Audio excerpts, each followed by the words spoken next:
Running from the Iron Order is not like running from men. They do not tire, they do not lose the trail, and they carry cold iron that makes my magic curdle in my hands.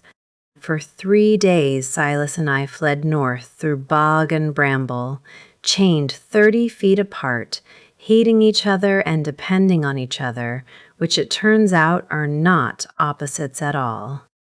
He was, I will grant the devil this, extraordinary at keeping me alive.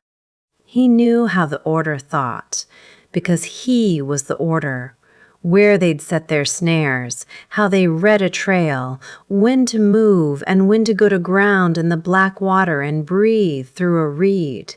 He kept me breathing with the same cold skill he'd used to end my family, and I hated that the skill was the same.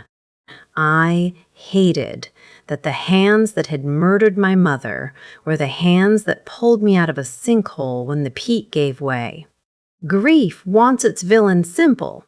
Mine kept saving my life. The first night we had to share warmth or freeze. The thread will not let him leave me, and the moor in autumn kills the still.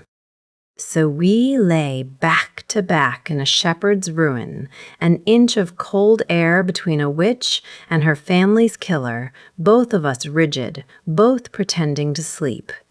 I felt every breath he took. I hated the comfort of it. That is the cruelty of the leash. It kept putting the warmth of him against my spine and daring me to be grateful. The Order closed in on the 3rd day, and I had no choice. I had to work real magic, not hedge tricks, a true concealment, to hide us from iron-branded eyes. So I did. I drew the working up out of myself and laid it over us like a fog. It held. They passed us within 20 feet and never saw.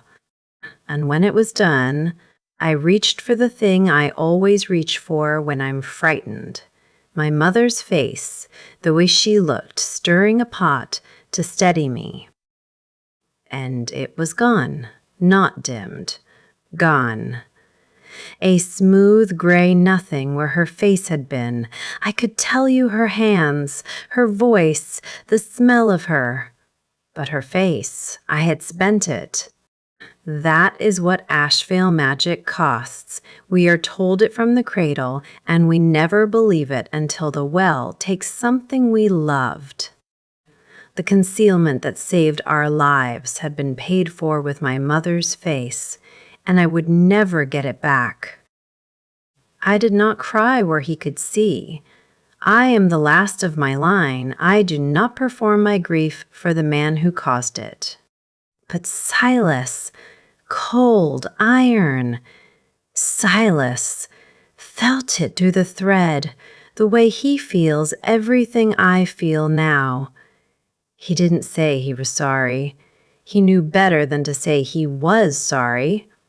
He just moved a little closer in the dark, close enough that I could have hit him, and said, "Lo, what did it take? The spell. Just now." Something went out of you. I felt it go, and I told him, because I was too tired to keep it. My mother's face. Silence. Then, softer than I thought he had in him, I'm the reason you had to spend it. And that was when it truly landed on me, not the grief, the arithmetic of the grief. If every spell costs me a piece of myself, and the Order will keep coming and coming, then to survive them I will have to keep spending, a memory here, a year there, until there is nothing of me left to save. I will not die of a blade. I will die of erasing myself to escape it, one beloved thing at a time. I had been so busy hating him for taking my family. I hadn't understood I was already, slowly, forgetting them myself, and that staying alive was going to cost me all of them, one memory at a time, until even the hate had nothing left to hold on to. Part 4. Tomorrow.